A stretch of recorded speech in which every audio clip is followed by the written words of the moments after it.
মিরপুরে সৌম্য সাইফের রেকর্ড উদ্বোধনী জুটি সিরিজ নির্ধারণী ম্যাচে একই সাথে জ্বলে উঠলেন দুই ওপেনার। তাতে লো স্কোরিং ম্যাচের দায় থেকে মুক্তি মিলল।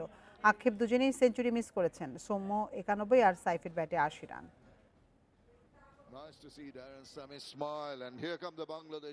এই বছর আগের 10 ওডিআইতে সেরা উদ্বোধনী জুটি 45 রানের। এই সিরিজে 8 ও 22। শঙ্কা ছিল তৃতীয় ম্যাচেও না ধস নামে, কিন্তু সাইফ সৌম্য যেভাবে খেললেন তাতে মিরপুরের পিচ নিয়েই অবাক হতে হয়। ইনফর্ম সাইফ হাসান মিরপুরের স্পিন স্বর্গে ছন্দ হারান। হোম অফ ক্রিকেটে 4 আন্তর্জাতিক ইনিংস 1 অঙ্কের। বাড়তি চাপ নিয়েই সিরিজ নির্ধারণী ম্যাচে দারুণ কামব্যাক সাইফের।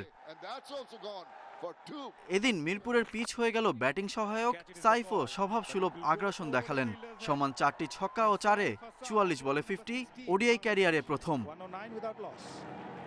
সৌম্য সরকার গত ম্যাচ লম্বা সময় ক্রিজে ছিলেন, তবে সংগ্রাম করতে হয় ক্যারিবীয় স্পিনের বিরুদ্ধে। সিরিজ নির্ধারণী ম্যাচে সৌম্য চেনা রূপে ফিরলেন।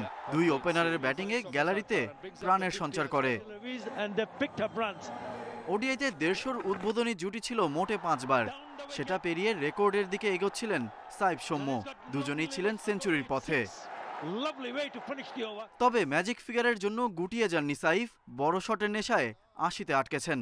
ভাঙে 176 রানের উদ্বোধনী জুটি। মিরপুরে যা টাইগারদের সেরা, এই ভেন্যুতে 150 উদ্বোধনী জুটি আছে আর একটি, বিজয় ইমরুলের 2014-তে পাকিস্তানের বিপক্ষে। ওডিআইতে অবশ্য সৌম্য সাইফের জুটি দ্বিতীয় অবস্থানে। 2020 সালে জিম্বাবুয়ের বিপক্ষে 292 রানের জুটি গড়েছিলেন লিটন তামিম। 10 মাস 10 দিন পর 50 করে সেটা সেঞ্চুরিতে রূপ দিতে পারেননি সৌম্য। একেবারে সহজ বলে আউট হয়ে আক্ষেপ নিয়ে ফেরা 91 করে। Ghalib Hasan, independent news.